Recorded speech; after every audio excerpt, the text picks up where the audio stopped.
Mein Job ist gefährlich, man muss die Gefahr einschätzen können. Weil wir Schornsteinfegerinnen noch in der Minderheit sind, müssen wir uns ganz oft harte Sprüche anhören.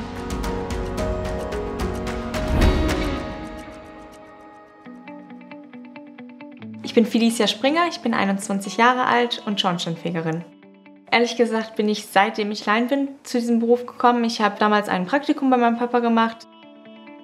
Ich bin Schornsteinfegerin geworden, weil ich es ganz wichtig finde, dass Frauen im Handwerk einfach Fuß fassen. Sie sollen zeigen, dass es nicht nur Männer können. Generell, ich liebe es, auf dem Dach zu stehen. Ich finde das ganz toll, den Kundenkontakt zu haben. Und mir war es anfangs ganz wichtig, dass ich nicht nur drinnen arbeite, sondern auch draußen. Schornsteinfeger ist definitiv kein Männerberuf. Ich finde diesen Begriff Männerberuf total blöd, weil die Frauen, die können das genauso gut machen wie die Männer auch. Ein Vorurteil, mit dem ich zu kämpfen habe, ist, dass viele Leute dann auch mal denken, dass eine Frau nicht aufs Dach gehen kann. Das ist komplett falsch.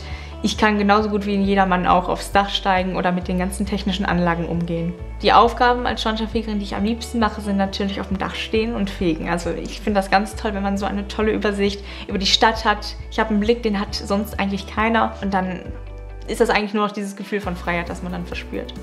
Ich verspüre da ehrlich gesagt auch keine Angst mehr. Am Anfang war man natürlich unsicher, wenn man so ein hohes Dach bestiegen hat. Natürlich kann immer mal etwas passieren, aber in den meisten Fällen wirklich, man sollte achtsam sein, wenn man auf dem Dach steht. Höhenangst sollte man nicht unbedingt mitbringen, aber man überwindet es auch. Privat gehe ich natürlich auch ziemlich gerne klettern. Das ist bei mir natürlich der Vorteil dann. Ich mache das jetzt auch schon viele Jahre lang und ich weiß natürlich, wie ich mit Höhe umzugehen habe. Ich weiß ganz genau, wo meine Grenzen sind und wo nicht. Und ich liebe es einfach, in die Höhe zu steigen und die Sicht von oben zu genießen. Die männlichen Kollegen, die finden das ganz toll, dass wir das machen. Wir Mädchen werden da genauso in die ganze Gemeinschaft eingegliedert wie die anderen auch. Meine Freunde finden das total klasse, dass ich das mache. Und die meisten, ehrlich gesagt, die kommen auch gar nicht auf den Beruf Schornsteinfeger, muss ich sagen. Wäre ich jetzt nicht über meinen Papa dran gekommen, ich hätte tatsächlich auch nicht so dran gedacht. Das ist eigentlich ein sehr schöner Beruf, ich mache ihn sehr gerne und deswegen habe ich mich gefreut, dass sich meine Tochter dann auch entschlossen hat, Schornsteinfegerin zu werden. Als Vater hat man natürlich eine gewisse Sorge, aber man weiß um die Gefahren und weiß, worauf man zu achten hat und dann ist das schon ziemlich sicher. Ich denke schon, dass sich der gemeinsame Beruf fester zusammenschweißt als Vater und Tochter. Ja, weil wir jetzt ein bisschen anderes Verhältnis dazu haben und einen gemeinsamen Beruf haben, wo wir uns auch ein bisschen austauschen können und ich der Felicia so einiges beibringen kann. Ich bewundere viel an Felicia, dass sie das Abitur bestanden hat und dass aus ihr so eine tolle junge Frau geworden ist. Das bewundere ich an ihr. Das Schönste an meinem Beruf sind einfach die Leute, die man trifft. Man lernt ganz tolle Menschen kennen, man sieht einfach, wie die Leute leben. Auch die Leute, was die einem für Geschichten einfach erzählen, das ist einzigartig, finde ich. Wenn du auch auf der Suche nach neuen Perspektiven bist, dann abonniere doch einfach den Kanal.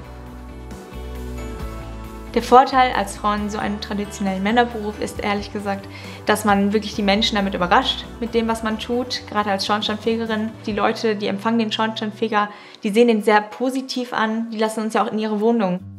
Der Glaube, dass Schornsteinfeger Glück bringen, der ist schon im Mittelalter entstanden. Dann hat man halt gesagt, wenn der Schornsteinfeger kommt, der beugt den Schornsteinbränden vor. Und deshalb haben die Leute gesagt, wenn der Schornsteinfeger kommt, das bringt das Glück. Also wenn Leute kommen und mir irgendwie an meinem Knopf reiben oder mich anfassen, die freuen sich total und sagen, ach, dann habe ich ja jetzt Glück in der nächsten Zeit. Und ich finde das immer ganz toll, weil die Leute sich auch einfach freuen. In Schornstein war ehrlich gesagt das Ungewöhnlichste, was ich jemals gefunden habe, Drogen. Und dann waren es halt wirklich nicht nur ein Tütchen, sondern halt mehrere. Aber ich mache trotzdem halt dennoch meine Arbeit ganz normal weiter. Wenn du auch Interesse an einem handwerklichen Beruf hast, dann versuch dich doch einfach mal in einem Praktikum. Es gibt so viele tolle Berufe, die du ausprobieren kannst. Trau dich! Meine Arbeit ist sehr wichtig für den Umweltschutz. Wir engagieren uns da sehr, sehr stark für. Zum Beispiel ist mein Vater auch Energieberater. Das ist auch ganz wichtig für den Umweltschutz. Tatsächlich gibt es bei uns auch ein Nachwuchsproblem. Deshalb machen wir auch gerade so stark dafür Werbung, dass wir ein toller Beruf sind. Ein Beruf, den man kennen sollte. Zumal es wirklich Frauen sind, die in unserem Beruf eigentlich mangeln. Ich finde, dass man wirklich auf Social Media aktiv sein sollte. Wir bauen untereinander momentan so eine kleine Community auf. Wir zeigen einfach, dass wir einen tollen Beruf haben und untereinander findet man einfach den Kontakt dann. Ja, nach der Ausbildung, da möchte ich unbedingt meinen Meister machen und vor allem meinen Energieberater. Glück bedeutet für mich, dass meine Liebsten alle gesund sind, dass einfach alles momentan so bleibt, wie es ist und dass wir eigentlich alle so sind, wie wir sein können.